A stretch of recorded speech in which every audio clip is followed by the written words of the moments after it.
Elden Ring's enemies play an important role in the game's storytelling. In this series, we analyze their placement on the world map, uncovering pieces of lore to examine and theorize on. If you enjoy this format, please remember to like the video and subscribe to the channel. Let's dive in.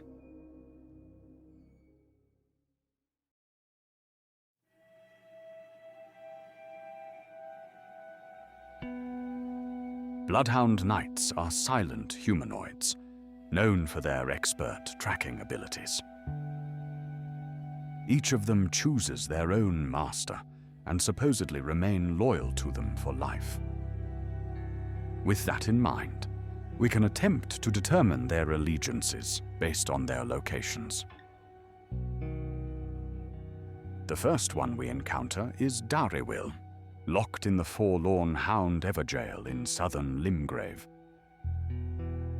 Interestingly, Blythe calls him a traitor, possibly implying he was sworn to Ranni and betrayed her in some way. I'm looking for a man who goes by Darriwil. Darriwil is nothing but a traitor, and in need of a fitting end to his tale. Rotting in a cell is no true justice. No. This is where it ends for you.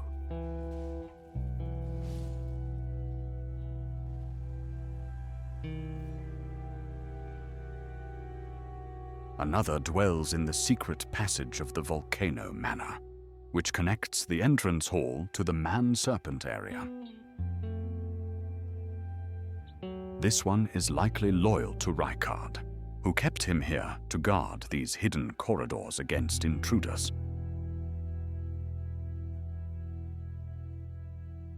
During the search for the Erdtree medallion, Gideon directs us to a crystal cave in Liurnia. Find the Albinoric woman. She hides in a cave to the west of the Laskia ruins, which jut from the mist-shrouded lake of Liurnia. She knows the location of the medallion's counterpart, I'm sure. Deep inside the cave, we find another Bloodhound Knight, positioned right next to Latenna's location. Perhaps he's guarding her out of loyalty to an Albinoric master, or someone aligned with them. Alternatively, maybe he tracked her down on Gideon's orders, explaining how he's even aware of her presence here.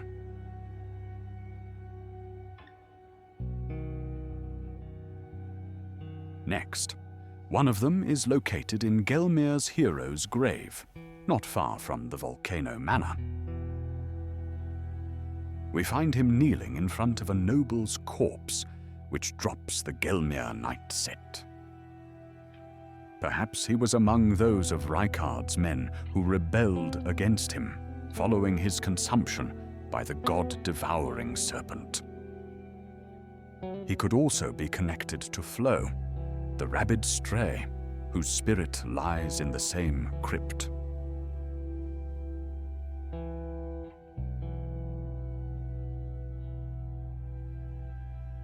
Another stands atop a wall at the Academy's southern gate, ambushing intruders who manage to get past the magic seal.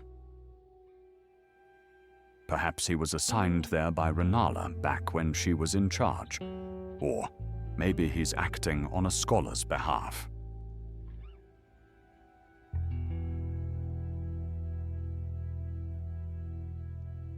One more Bloodhound Knight sits in a crumbling lookout tower above Celia. Inside, we find a burned corpse in a jail cell, which drops the Eternal Darkness sorcery, the spell that brought ruin to the Eternal Cities. Perhaps this knight was loyal to Radahn, who tasked him to guard this dangerous spell.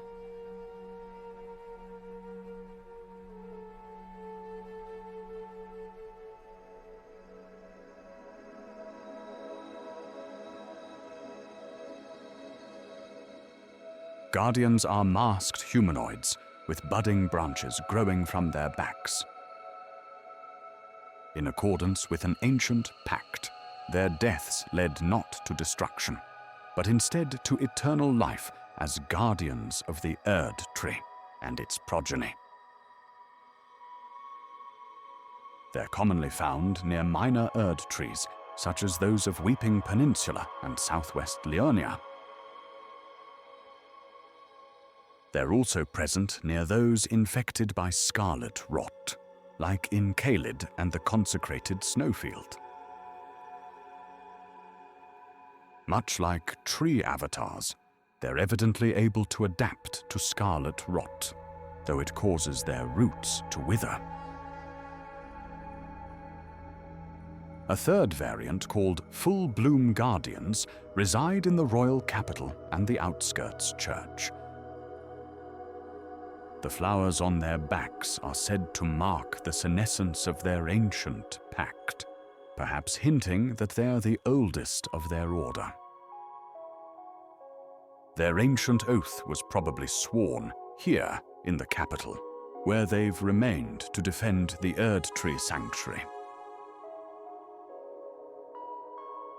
Interestingly, Guardians are absent from several minor Erdtrees, such as those afflicted by Godwyn's Deathroot. They're also absent on Mount Gelmir, probably due to the gruesome carnage that took place here. As for the Mountaintops tree, it is instead guarded by demi-humans, who perhaps slew the local guardians when they moved in.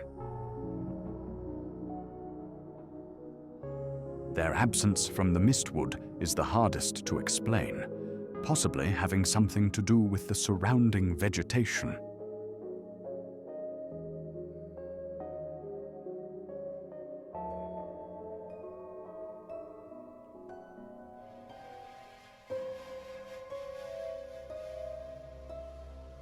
Cemetary Shades are shadowy gravekeepers, resembling long-necked corpses with hollow torsos and glowing eyes. Little is known about them, their only item description simply mentioning that they're insect-ridden. This alludes to the parasitic bug embedded in their skulls, which likely controls their movements. Most of them are found in catacombs, often dwelling in burial rooms.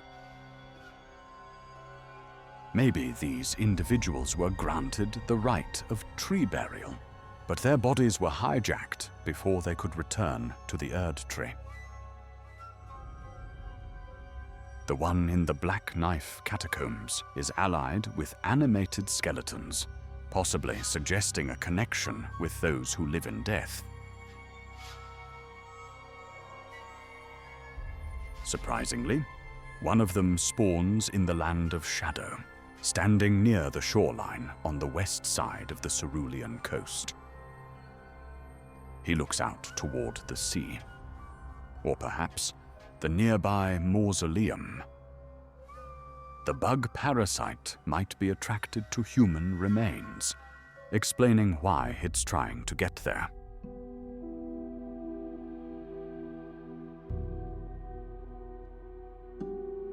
Kaiden Sellswords are horse-riding folk, originally hailing from the mountaintops. Several of them patrol the open plains of Limgrave, particularly around Stormhill. To the south, one of them is protecting commoners, while they dig for treasure in fallen ruins. Others are escorting a coffin carriage, accompanied by soldiers of Godric. Further west, another patrols atop the Stormgate, the fortification down the road from Stormvale Castle. Based on these locations, it seems most of them work for Godric, which fits his propensity to hire mercenaries.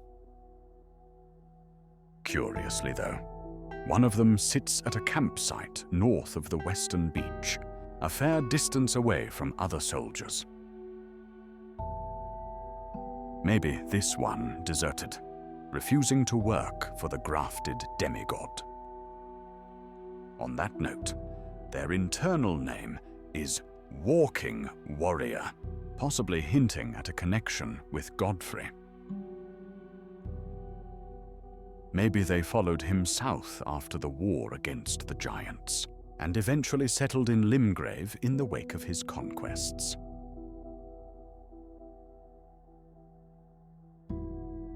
Interestingly, we also find them in the consecrated snowfield.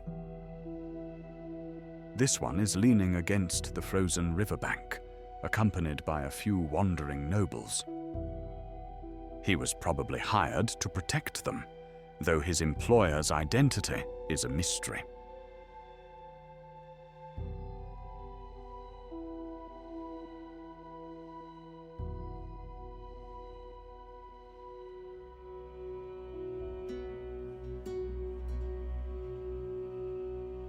Long ago, the company of the Fallen Hawk was ordered to explore the Eternal Cities. Seemingly left with little choice, this band of enslaved soldiers journeyed underground, using torches to light their way through the Siofra River. When their last embers were used up in their long search, they began to burn the bones of their fellows, acquiring the cold ghost flame which sealed their fate as underground dwellers. Over time, their bodies changed, turning into pale, emaciated figures.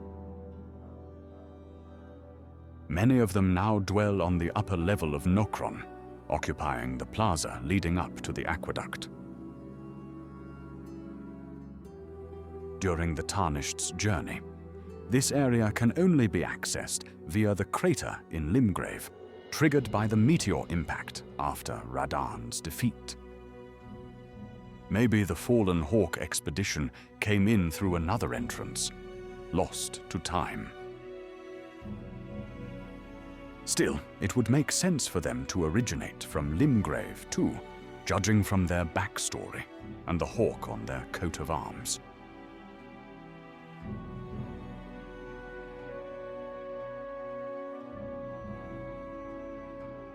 Another group is found further north, inhabiting the ruins near the waterfall basin.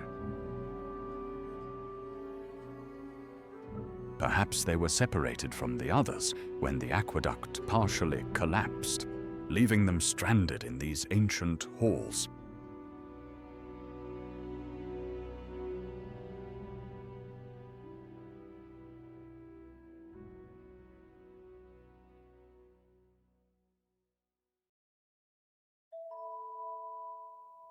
If you enjoy my content, remember to like and subscribe.